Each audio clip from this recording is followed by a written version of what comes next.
Is hope making you sad?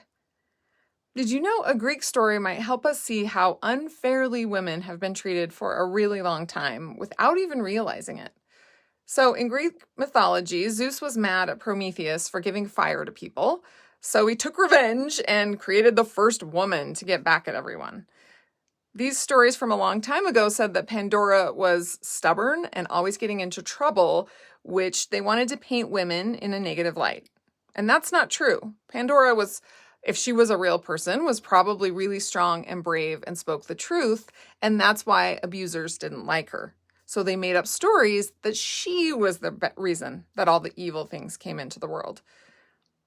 They said she couldn't resist opening the box that had all the evil stuff in it, which doesn't make sense. If they really thought she was such a troublemaker, why would they trust her with such an important box?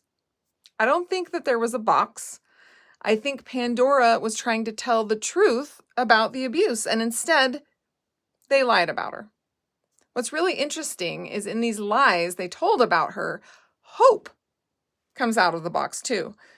Why would they include hope when attempting to paint women in such a bad light? It's a good question.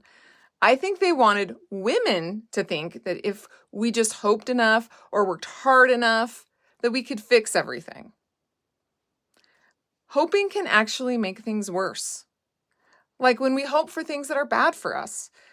This story shows how tricky it can be when abusers manipulate women with hope.